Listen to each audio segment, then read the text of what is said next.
Eu queria aproveitar um pouco mais a Clarissa aqui, já que ela faz parte, como eu estava falando, do nosso pool formado para organizar os debates com o SBT, com o Estadão Eldorado, Nova Brasil FM, Portal Terra, ela da revista Veja, claro, nós aqui da CNN.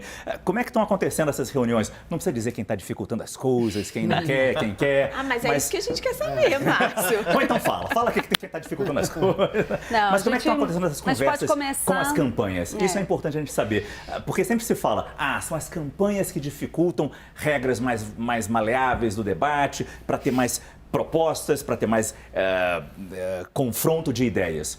Isso realmente acontece numa organização de um debate, Clarissa? Acontece. Vou contar um pouquinho assim para vocês como funciona toda a dinâmica, né, de preparação dos debates. Então a gente a gente se reúne, a direção de cada um dos veículos que fazem parte do pool se reúne pelo menos 2 a 3 vezes por semana a gente tem conversado. Às vezes são reuniões de 2 horas, 2 horas e meia, em que a gente alinha, define exatamente como vai ser feito o debate, qual vai ser o tempo de cada fala, de cada candidato, quem vai participar, quem não vai.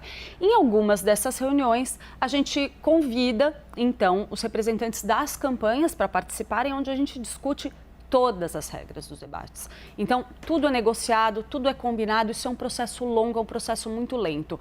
Citando um exemplo nos bastidores, quando a gente fez o nosso debate do primeiro turno para a presidência da República, o ex-presidente Lula, em cima da hora, resolveu dar finalmente uma resposta, disse que não iria comparecer e alegou que houve uma demora na formação do pool.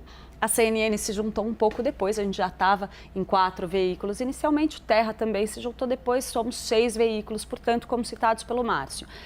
E aí o ex-presidente Lula diz, olha, e aí a minha agenda já estava montada. Imagina, a gente sabia isso estava sendo discutido com as campanhas desde março.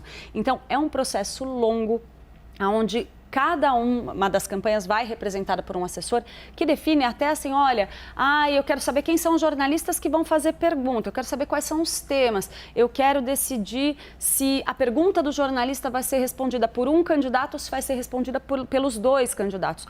Tudo isso é discutido para que haja concordância. Por isso que as campanhas acabam tendo um poder muito grande em engessar as regras. Eles querem, geralmente, o formato que seja mais favorável ao seu candidato e esse é o formato que eles conseguem controlar melhor. Só que o que acontece? Ao longo dos anos, a gente tem visto uma perda de interesse nos debates. E aí surge, então, a necessidade de inovar. A gente tem visto uma inovação de formatos, vimos debates com banco de tempo, né? Onde os candidatos têm aquele reloginho ali contando e definindo quanto tempo eles vão ter para apresentar os seus argumentos. Por quê? Porque as próprias campanhas entendem que, aos poucos, o eleitor está se desinteressando por um debate que pode ser chato. Né? Então, tudo isso é um processo super longo que exige muita organização, muito planejamento. Eu me lembro eu te ouvindo, Vice, e eu cheguei a fazer esse tipo de função quando eu estava no Estadão. Naquela época a gente já falava em ter banco de tempo e não conseguia emplacar com as campanhas. Por resistência das campanhas. Eu saí do jornal, eu saí do Estadão em meados de 2016. Então, eu estou falando de... A gente vai continuar falando sobre a preparação, porque na sexta-feira, como o Caio já ventilou aqui, está previsto o nosso debate aqui no SBT, CNN, Estadão, Veja, Portal Terra. Pulei alguém?